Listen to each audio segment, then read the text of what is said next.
આંબા જરને કાંઠે અને રૂડું સતાધાર છે ધામ, અવતારી થઈને આવ્યા સંત બાપુ શ્યામ. બોલે અવતારી થઈને આવ્યા સંત બાપુ શ્યામ. એવા સતાધારના મહાન સંત એટલે શ્યામજી બાપુ. અને એની ભક્તિની તો વાત ન થાય.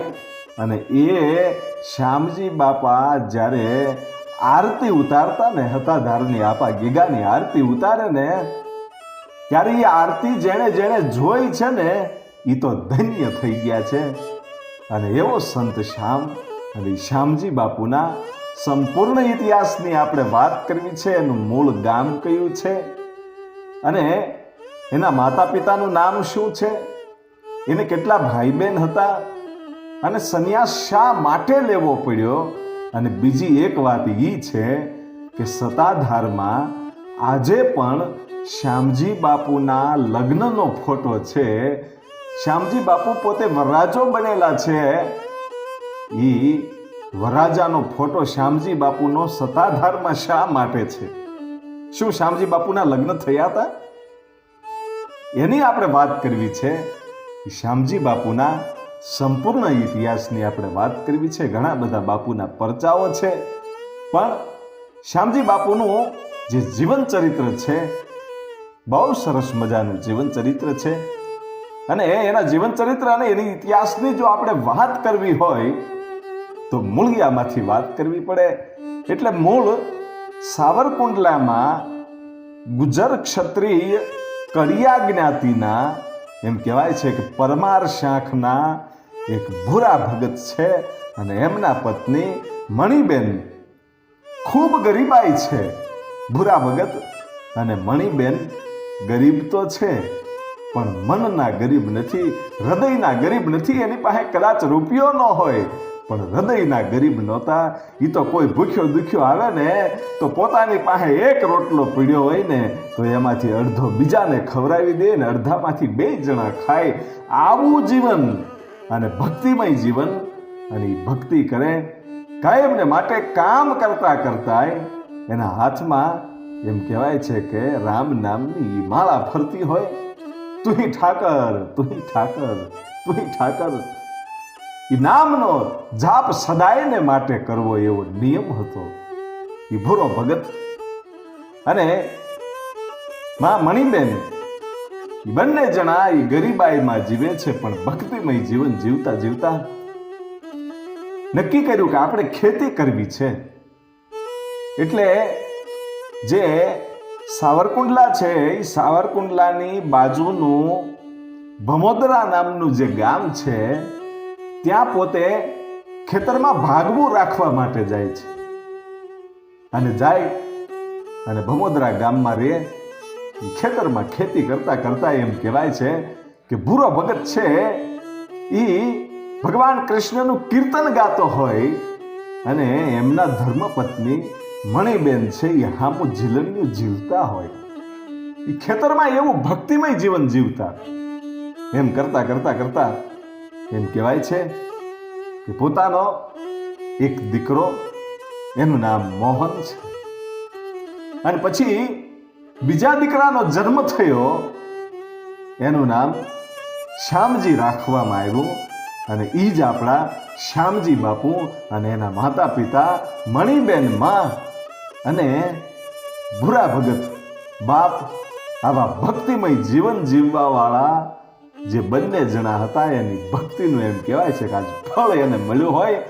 એમ સંત શ્યામજી બાપુનું અવતરણ થયું. એના મોટા ભાઈ મોહનભાઈ છે અને પોતે શ્યામજી એ ધીરે ધીરે ધીરે એમ કહેવાય છે કે ભમોદરા ગામમાં મોટા થતા જાય છે.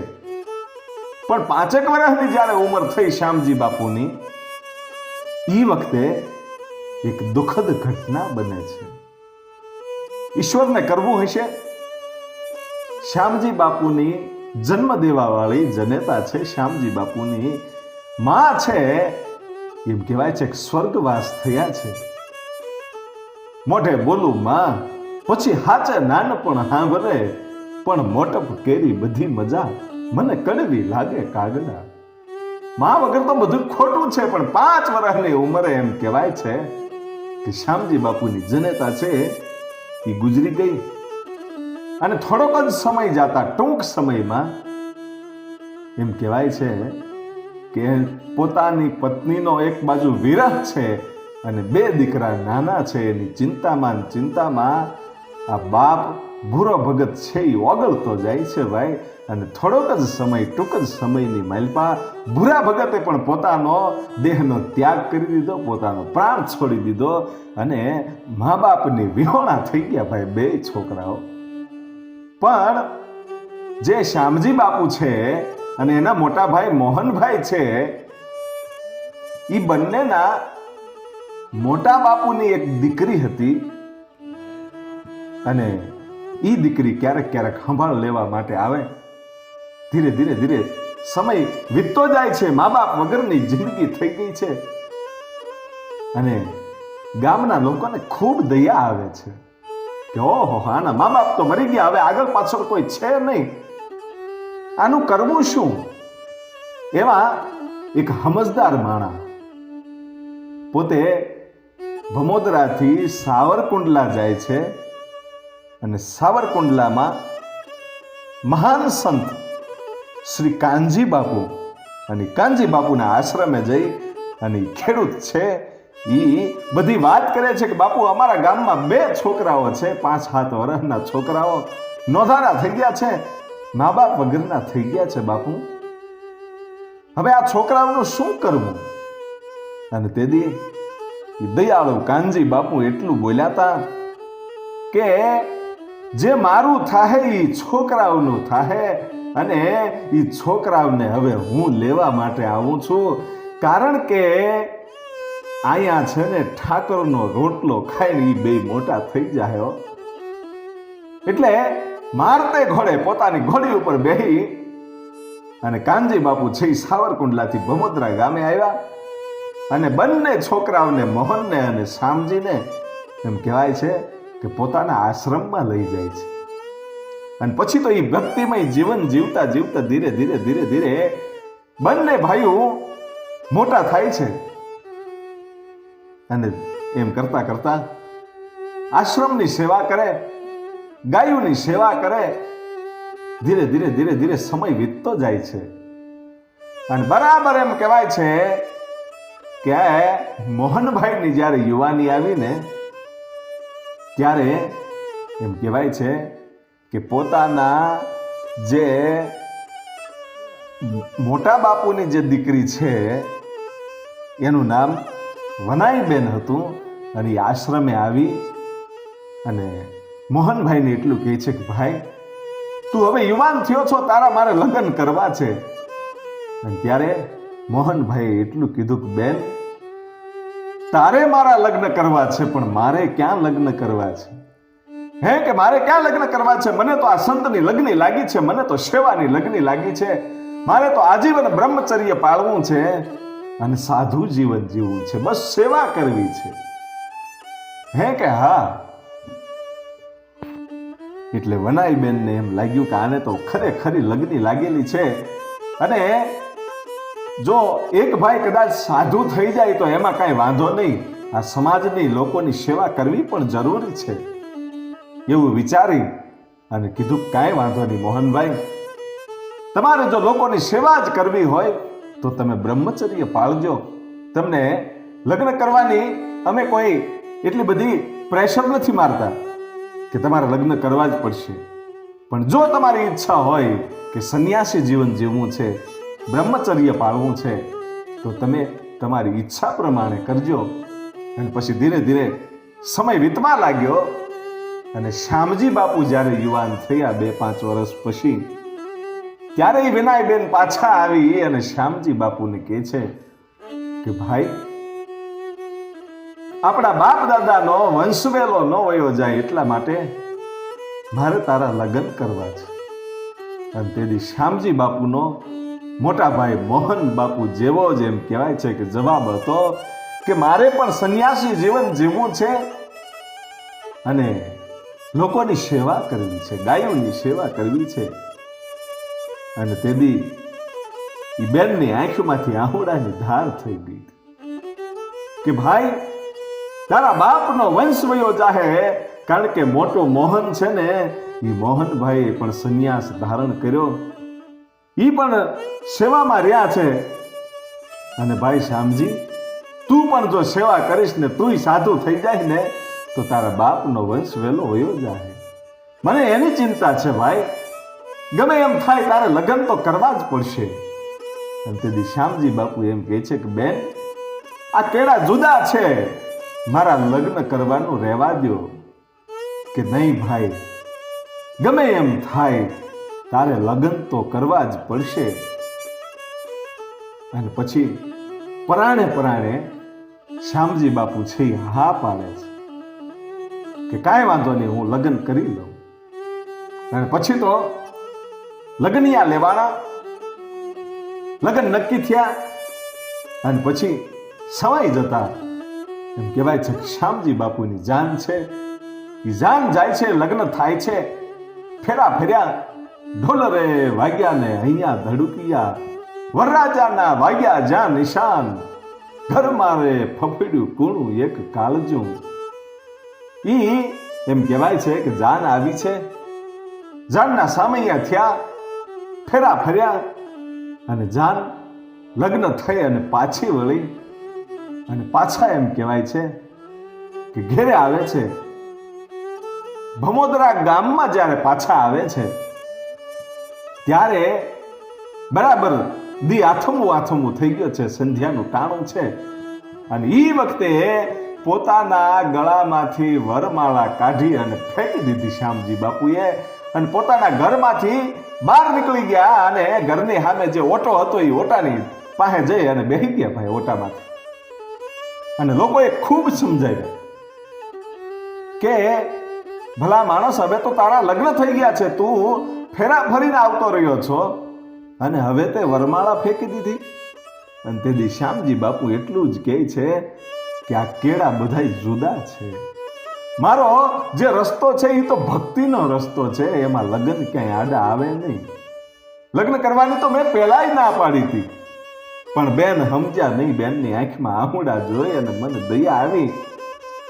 પણ આ મારું જીવન છે એ સાર્થક નહીં થાય, એટલે મને આ સંસારના મોહમાં તમે પાડો નહીં, મને રહેવા દો, મારો કેળો છે એ જુદો છે.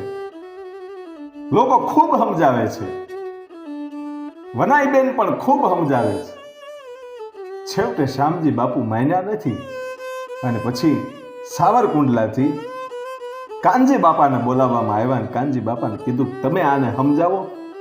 અને કાનજી બાપા ખૂબ સમજાવે છે કે બેટા, તું લગ્ન થઈને આવ્યો છો, હવે તો આ બધી જવાબદારી તારી બને, અને પરણીને આવેલી બાઈને હવે તારે પાછી કાઢવી છે, એના તને પાપ લાગશે, આવું ઘણું બધું કીધું. છતાંય શ્યામજી બાપુ સમજ્યા નહીં.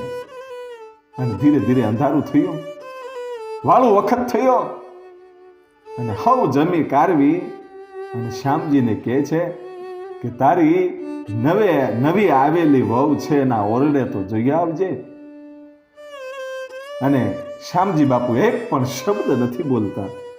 અને બરાબર હવ વાળું પાણી કરી અને જ્યારે સૂતા એ વખતે કોઈને ખબર ન પડે એવી રીતે જોજો, હજી તો પોતે વરાજાના કપડામાં જ છે, હાથમાં તરવાર છે, માથે પાઘડી છે, હાથમાં મીંઢોળ બાંધેલા છે. અને એવા જ વેશે એમ કહેવાય છે કે ત્યાંથી કોઈને ખબર ન પડે એમ પોતાના ઘરેથી નીકળી ગયા ભાઈઓ. એ શ્યામજી છે એ પોતાના ઘરેથી એ વરરાજાના કપડામાં નીકળી જાય છે અને એમ કહેવાય છે કે સીધા સાવરકુંડલા કાનજી બાપાના આશ્રમમાં જાય છે. અને કાનજી બાપા કહે છે કે ભાઈ, તારો રસ્તો છે એ અલગ છે, મને ખબર છે, પણ હવ લોકો કહેતા હતા કે આને મનાવો, એટલે મારે તને મનાવવો પડ્યો હતો. પણ તું આવી ગયો છો, કાંઈ વાંધો નહીં, અહીંયા રહેજે, સેવા કરજે. કે કાંઈ વાંધો નહીં બાપુ. અને કાનજી બાપુ જ્યારે એમ કહેવાય છે કે નિંદરમાં પોઢ્યા, પણ અહીંયા ક્યાંય ચેન લાગતું નથી. શું કામ? એનો રુદિયો છે એ રુદિયાને હતાધારનો આપો ગીગો બોલાવતો હશે હો. એ રુદિયાને હતાધારનો આપો ગીગો બોલાવતો હશે કે તું અહીંયા વયો આવ્યો, અહીંયા તારી જરૂર છે. અને ઈ અડધીક રાતને ટાણે એમ કહેવાય છે કે નીંદર આવી નહીં અને ત્યાંથી જે કાનજી બાપુ છે એને ખબર ન પડે એમ એ આશ્રમમાંથી અડધીક રાતને ટાણે સાવરકુંડલાથી એમ કહેવાય છે કે નીકળી ગયા.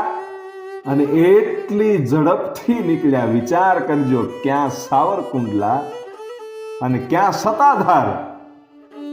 એ હવારનો જ્યારે સૂરજ ઉગ્યો ને, ભલે ને ઉગા ભાણ તિહારા લવ ભામણા, હવે તો જીયણ મરણ રી માણ અમારી રાખજે કાશે પર આવો. ઈ સૂરજનારાયણ છે એને પોતાનો હોનાનો પછેડો છે ધરતી ઉપર પાથર્યો અને ધીરે ધીરે એમ કહેવાય છે કે ફૂલડાઓ છે એ ખીલવા લાગ્યા, પંખીડાઓ કિલોલ કરવા લાગ્યા. અને એ વખતે વહેલી પરોઢે પૂજ્ય શ્યામજી બાપુ છે ઈ સાવરકુંડલાથી વહેલી હવારે એમ કહેવાય છે કે રાત્રે અડધી રાતના ટાણે સાવરકુંડલાથી નીકળી ગયા હતા અને સવારના વહેલા ટાણે હતાધારના દરવાજે આવીને બરાબર ઉભા રહ્યા. અને એ વખતના મહંત શ્રી લક્ષ્મણ બાપુ સતાધારની જગ્યાના મહંત લક્ષ્મણ બાપુ છે એને બરાબર આમ દરવાજા ખોલ્યા અને હામો વરરાજાને જોયો ભાઈઓ. હાથમાં તરવાર છે, વરરાજાના કપડા પહેરેલા છે, હાથમાં મીંઢોળ બાંધેલા છે. અને કીધું કે આય ભાઈ અંદર આવી જા, હે કે અંદર આવી જા. ત્યાં તો શ્યામજી બાપાના આંખોમાંથી આંખુડાની ધાર થઈ અને લાકડી પડે એમ પગમાં પડી ગયા કે બાપા મને ઉગારો. કે કાંઈ વાંધો નહીં, આવી જા બાપ, તું તો ભક્ત કોટીનો જીવ છો, મને ખબર છે, હું તને ઓળખું છું. જોજો લક્ષ્મણ બાપુની ભક્તિની કેવી તાકાત હશે કે એને ખબર હતી કે આ શ્યામજી અહીં આવ્યો છે એમણે એમ નથી આવ્યો, આ તો આપા ગીગાનો એનો પડકાર એને હાથ કરતો હશે. અને લક્ષ્મણ બાપુને ખબર પડી ગઈ કે આ માણસ જેવો તેવો નથી, આ સામાન્ય નથી, આ તો ભક્ત કોટીનો આત્મા છે. એટલે મીઠો આવકારો આપ્યો અને પછી કીધું કે ભાઈ તું શા માટે આવ્યો છે? કે બાપુ મારું નામ શ્યામજી છે અને મારા લગ્નમાંના પરાણે કરાવી દીધા છે અને મને તો સેવા કરવાની ઈચ્છા છે, મારે હવે હતાધારમાં સેવા કરવી છે ગાયોની. બાપુ મને તમે અહીંયા રાખજો. કે કાંઈ વાંધો નહીં બેટા, પણ આ લગ્નનો પોશાક, આ મીંઢોળ એ બધું ગણપતિ પાસે ઉતારતો તો આવ્યો હોત. અને તેથી શ્યામજી બાપુના શબ્દો છે બહુ સાંભળવા જેવા હતા. શ્યામજી બાપુએ એટલું કીધું હતું કે બાપુ મારો ગણેહ આપો ગીગો છે, મારો મીંઢોળો આપો ગીગો છે, તમે જે કહો એ મારું આપા ગીગા સિવાય હવે કોઈ નથી. બસ મારે સેવા કરવી છે, એની માળા હું કરવી છે. અને તેથી લક્ષ્મણ બાપુએ કીધું કે ભાઈ અહીં બેહી જા ઘડી ખુરશી. અને જાણે પોતાનો સદગુરુ હોય એમ એની આજ્ઞાનું પાલન કરીને એક ખુરશી હતી, ત્યાં હાથમાં તરવાર છે અને એમ કહેવાય છે કે લગ્નનો આખો પોશાક પહેરેલો છે. લક્ષ્મણ બાપુએ શ્યામજી બાપુને ત્યાં બેહાડી દીધા અને એક વ્યક્તિને બોલાવીને કીધું કે તમે મારતે ઘોડે જાઓ, એકદમ જાઓ વિસાવદર. હે કે હા, કે ફોટાવાળાને કેમેરાવાળાને બોલાવી આવો. અને વિસાવદરથી એક કેમેરાવાળાને બોલાવવામાં આવ્યો અને કેમેરાવાળો આવ્યો ને ત્યારે કીધું કે આ વરરાજાનો એક ફોટો પાડો, જે જગ્યાએ ખુરશીમાં બેઠો છે એ વરરાજાનો તમે ફોટો પાડો. અને એ વખતની જે કાંઈ કેમેરાની સિસ્ટમો હશે એ પ્રમાણે શ્યામજી બાપુ જે વરરાજાના પોશાકમાં બેઠા હતા અને હાથમાં મીંઢોળ હતો, તરવાર હતી, એ આ એક ફોટો એમ કહેવાય છે કે કેમેરાવાળાએ લીધો. અને એ ફોટો હાલમાં હજી સતાધારમાં છે, જઈને જોઈ લેજો. એ સતાધારમાં શ્યામજી બાપુનો જે એમ કહેવાય છે કે પહેલા જ દિવસે સતાધારમાં પગ મૂક્યો હતો અને લગ્નના પોશાકમાં જે આવ્યા હતા એ ફોટો હજી પણ એ હતાધારમાં છે. એ આ વાર્તાની આ ઇતિહાસની સાક્ષી પુરાવે છે આ ફોટો ભાઈ. હો એ ફોટો પડાવો અને એ ફોટો ત્યાં એમ કહેવાય છે કે લક્ષ્મણ બાપુએ લગાડી દીધો અને પછી શ્યામજી બાપુની એવી સેવા શરૂ થઈ, એની વાત ન થાય ભાઈ. એની ભક્તિનો તો કોઈ સીમા જ નથી. એના ભક્તિના વખાણ હું શું કરી શકું, મારી પાસે શબ્દો નથી ભાઈ. હો અને એમ કરતા કરતા કરતા ધીરે ધીરે ધીરે ધીરે સમય જાતો જાય છે અને સમય જતાની સાથે પોતાના જે મોટા ભાઈ છે મોહનભાઈ, એ પણ હતાધારની જગ્યામાં આવી ગયા. હો એને એમ થયું કે મારે પણ હતાધારની સેવા કરવી છે, ગાયોની સેવા કરવી છે. અને એમ કહેવાય છે કે મોટા ભાઈ મોહન બાપુ અને નાના શ્યામજી બાપુ, હવે વિચાર કરજો કે એક જ ઘરમાંથી બે હગા ભાઈઓ એક જ જગ્યામાં સાધુ થઈ અને સેવા કરે તો એના મા બાપની પુણ્યની કમાણી કેટલી હશે. વિચાર જ કરજો કે એના મા બાપની ભક્તિની કેવી તાકાત હશે, એના કેવા પુણ્ય હશે કે એક જ ઘરમાં બબ્બે દીકરા એ સાધુ પુરુષ ગણાય. અને દુનિયાની અંદર એમ કહેવાય છે કે જેને ડંકો વગાડી દીધો એવા શ્યામજી બાપુ અને મોહન બાપુ એ બંને ધીરે ધીરે સેવા ભાવિક જીવન જીવતા જીવતા એમ કહેવાય છે કે એક સમય એવો આવ્યો કે પોતાના ગુરુ લક્ષ્મણ બાપુ છે એ પોતે દેહ વિલય થાય છે. એ દેવ થયા અને પછી ધીરે ધીરે ધીરે ધીરે સમય જવા લાગ્યો અને શ્યામજી બાપુ છે એને ગાદીપતિ તરીકે મહંત તરીકે સ્થાપવામાં આવ્યા. સૌ સંતોએ મળી અને વિધિ કરી અને શ્યામજી બાપુ સત્તાધારની જગ્યાના મહંત બન્યા. પછી સમય જાતો જાય છે પણ શ્યામજી બાપુને એમ થાય છે કે મારા ગુરુ લક્ષ્મણ બાપુનો ભંડારો મારે કરવો છે. એ ભંડારો કરવો તો અને એવા સમયે પોતાના મોટા ભાઈ જે મોહન બાપુ છે, જોજો હવે પહેલો પરચો અહીંયા શ્યામજી બાપુનો પરચો આવે છે એની આપણે વાત કરવી છે કે શ્યામજી બાપુના મોટા ભાઈ એ મોહન બાપાની તબિયત થોડીક બગડેલી, એટલે એમ કહેવાય છે કે છેક અમદાવાદ જે એચબી હોસ્પિટલ છે એ હોસ્પિટલની અંદર મોહન બાપાને દાખલ કરેલા એટલું નહીં પણ ઓક્સિજન ઉપર રાખ્યા હતા.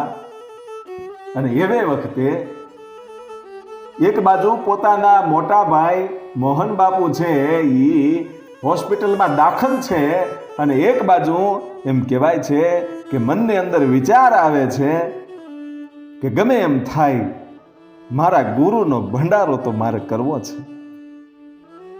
અને ત્યારે જે ભીમભાઈ ગીડા છે એને બોલાવવામાં આવ્યા ને કીધું કે આપણે ભંડારો કરવો છે, કારણ કે મારા પોતાને એકલાથી આ બધો વહીવટ થઈ શકે એમ નથી, કારણ કે આ તો ગુરુ લક્ષ્મણ બાપુનો ભંડારો ને એમાં તો એટલા સાધુ સંતો આવે કે હું એકલો વહીવટ ન કરી શકું, શ્યામજી બાપુ કહે છે.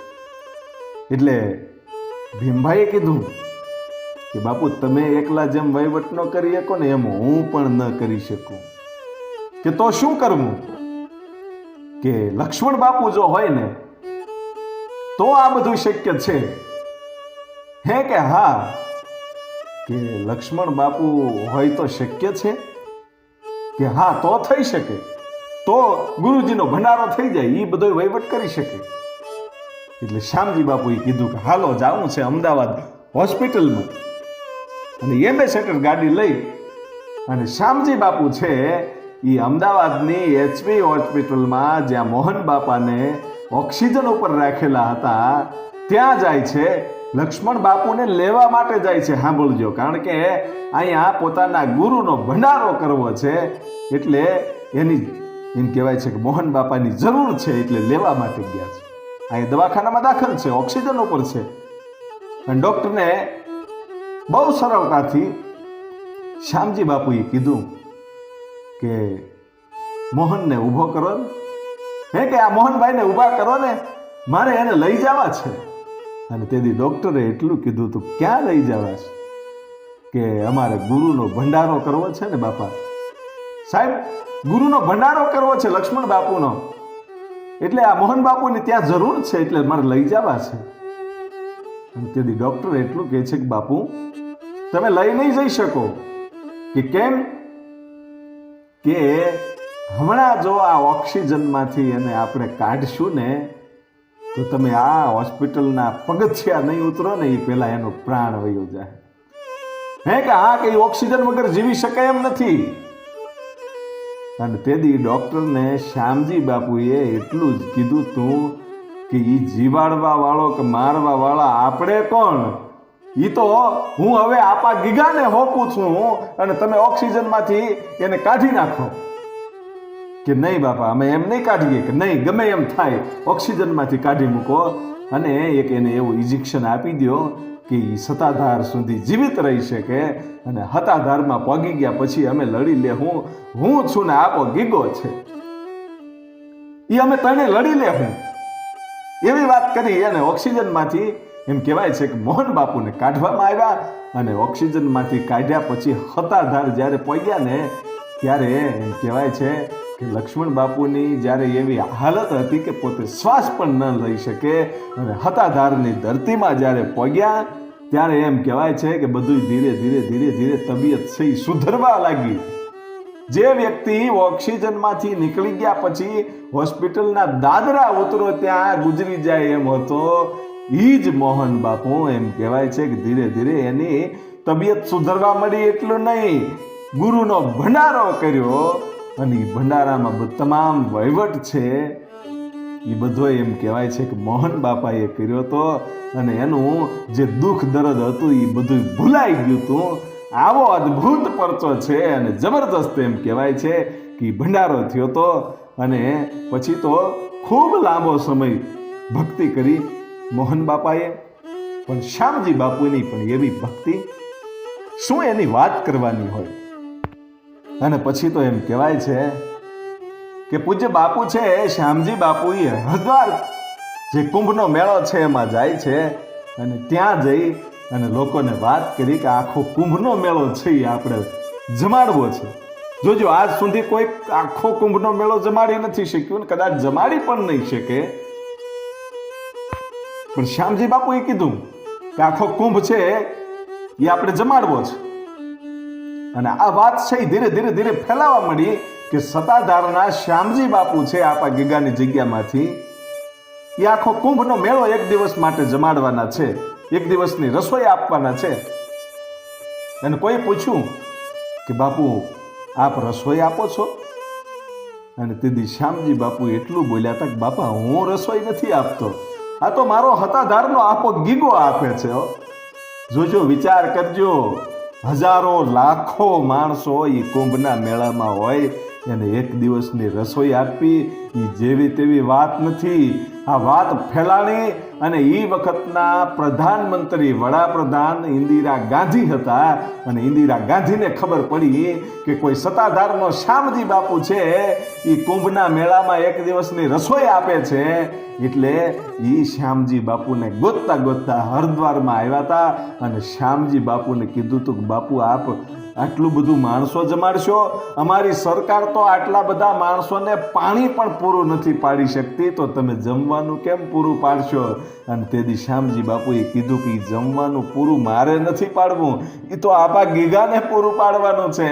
અને ઘટના પણ એવી જ બની હતી કે આખો કુંભનો મેળો એમ કહેવાય છે કે શ્યામજી બાપુએ જમાડી દીધો. તો ઈ આ તાકાત છે સંતની.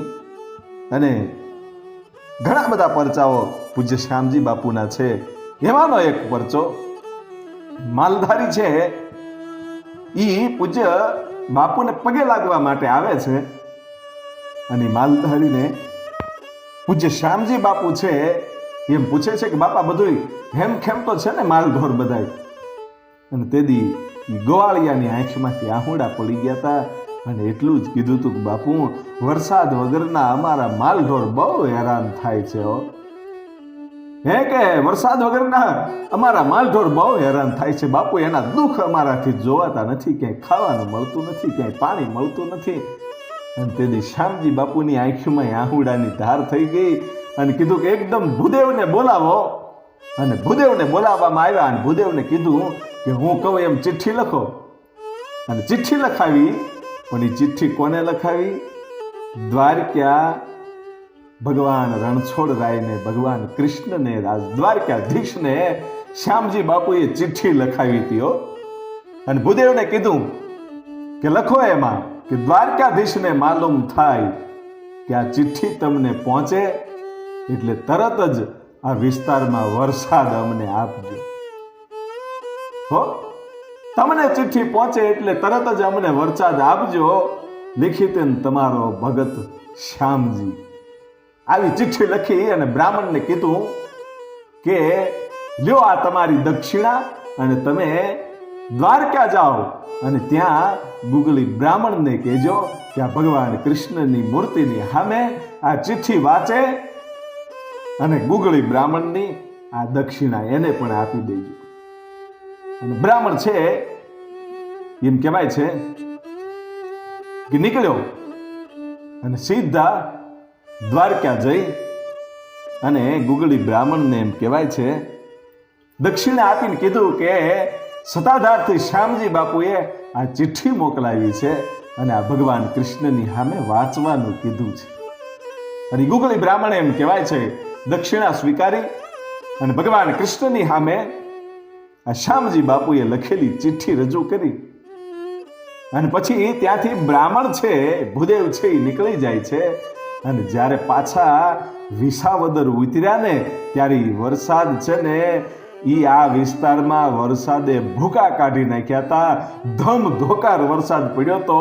જ્યારે હતાધારના સંત શ્યામજી બાપુનો આ બ્રાહ્મણ છે એ સંદેશો લઈ અને દ્વારકા ગયો અને દ્વારકામાં જ્યારે ગુગળી બ્રાહ્મણે એમ કહેવાય છે કે આ ચિઠ્ઠી વાંચીને તરત જ અહીંયા એમ કહેવાય છે કે હતાધારની આજુબાજુની સીમ એ વિસાવદરની આજુબાજુની સીમમાં ધમધોકાર વરસાદ છે એ વરહવા મળ્યો તો ચડ્યા આહાડી વાદળા કાળા દોવળા ગંબારે શોભે દશ હોત રાધી માથે ઊંચેરા દરાર ત્યાં તો જીંગોરા મોરલા માથે વાહરી મંડાણી જડી એક ધારા મેઘ રાજા ઈ મંડાણા ગપાર વ્રહંડેરા ઇન્દ્રવાળા પડ તાળા પાણી વાળા હાથે હુંડ્યું વાળા કાળા ઈ મંડાણા હિલોળ નગાવાળા ધક્યા ગાળા નદી નાળા ફાડી નાખ્યા હળા માથે જળા દળા ઈ ફેલિયા ગટોળ એવો વરસાદ છે ઈ જાગી ગયો તો.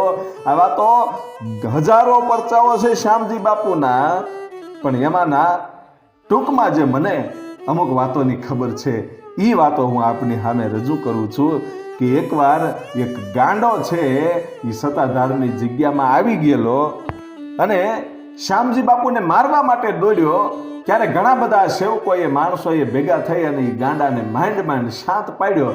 એટલે ગાંડાએ શ્યામજી બાપુને કીધું કે મને પૈસા આપ. શું કામ ખબર છે? શ્યામજી બાપુ એને કોઈ લોકો પગે લાગે ને એના ચરણે જે પૈસા ધરે એ ત્યાં ને ત્યાં એક ત્રાસની અંદર પડ્યા હોય, તાહડાની અંદર. અને કોઈ પણ અભ્યાગત આવે, કોઈ સાધુ સંત આવે અને એક બાજુથી એમ કહેવાય છે કે પ્રસાદી આપતા હોય અને બીજા હાથથી પૈસા પણ આપતા હોય. શ્યામજી બાપુ આ રૂપિયાનો હંઘરો ન કરતા, આખો દી જે આવ્યું હોય એ બધું ખૂટવાડી દે બહુ, એવો એક એનો નિયમ.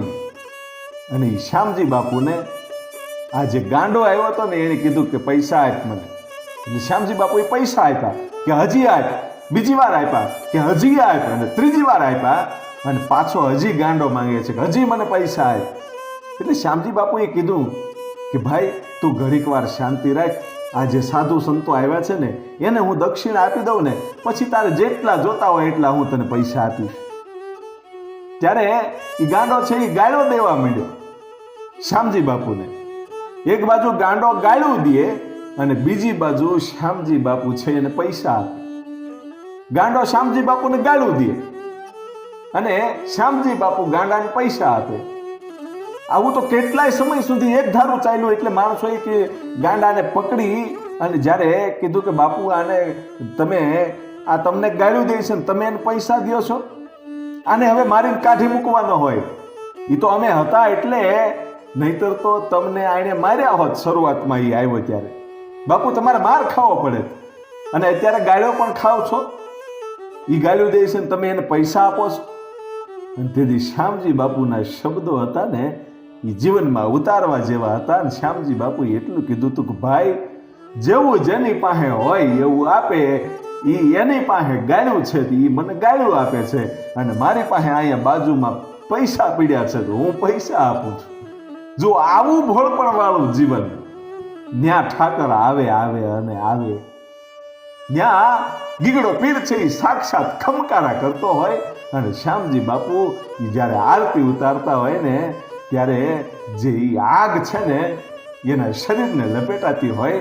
અને એક આરતીનો પણ પ્રસંગ છે, એનો પણ એક પરચાની વાત છે કે બરાબર એમ કહેવાય છે કે હાજે સંધ્યા ટાણું છે અને મુક્તાનંદ બાપુ છે એ સતાધારમાં આવેલા. અને બાપુ બરાબર શ્યામજી બાપુ છે એ આરતી ઉતારતા હતા. અને આરતી ઉતારતા આપા ગીગાની આરતી ઉતારવા માટે જ્યારે જાય છે ત્યારે આંખમાંથી આહુડાની ધાર થઈ ગઈ. અને એ આહુડા મુક્તાનંદ બાપુ છે એ જોવે છે. અને શ્યામજી બાપુએ આપા ગીગાને એટલું જ કીધું કે આપા જોજો, દામો કહેતો તો કે તેલ ખૂટી ગયું છે. હે કે દામો કહેતો તો કે તેલ ખૂટી ગયું છે, મને તો ખબર નથી. જોજો, વિચાર કરજો કે પોતાની જગ્યામાં કેમ હાલે છે એ પોતાને ખબર નથી. એટલો તો આ બાવલીઓ ભક્તિમાં લીન હતો. અને આપા ગીગાને કીધું, આરતી કરતા કરતા આંખમાં આહુડા હતા. અને આ દ્રશ્ય છે એ મુક્તાનંદ બાપુએ પોતાની આંખોથી જોયેલું. અને શ્યામજી બાપુએ આપા ગીગાની આરતી ઉતારતા કીધું કે દામો કહેતો તો કે તેલ ખૂટી ગયું છે, બાપા તમે વ્યવસ્થા કરી દેજો. એ આપા ગીગાને પ્રાર્થના કરી અને આરતી બરાબર પૂરી થઈ. અને પછી મુક્તાનંદ બાપુએ શ્યામજી બાપુને કીધું કે તેલ ખૂટી ગયું છે, એની ફરિયાદ આપા ગીગાને કરવાથી શું હકીકતમાં આ વ્યવસ્થા થઈ જાય? અને તેથી શ્યામજી બાપુએ મુક્તાનંદ બાપુનું બાવડું થોભી લીધું હતું, હાથ થોભી લીધા. અને એટલું કીધું કે ભલા માણા, તમે સાધુ થઈ અને આવા મહાન સંત આપા ગીગા ઉપર તમે શક કરો છો? શક ન કરાય, ત્યાં તો વિશ્વાસ રાખવાનો હોય. જોજો કેટલું ભોળપણ. એ આટલા શબ્દો પૂરા થયા ત્યાં બહારથી કોઈ અવાજ કર્યો શ્યામજી બાપુને કે બાપુ, તેલનું આખું ભરાય અને ગાડી આવી છે, તેલ ઉતારવા કોઈ માણસો નવરા હોય તો મોકલો આ ડબ્બા ઉતારવા. અને તેથી મુક્તાનંદ બાપુની આંખોમાં પણ આહુડાની ધાર થઈ ગઈ હતી કે આ આપો ગીગો કેટલું ઝડપથી સાંભળે છે કે હજી તો શ્યામજી બાપુએ મને કીધું જ છે કે એની ઉપર શંકા ન કરવાની હોય, એની ઉપર વિશ્વાસ રાખવાનો હોય. આજે શબ્દો પૂરા થયા ત્યાં તો અહીંયા તેલની વ્યવસ્થા થઈ ગઈ હતી.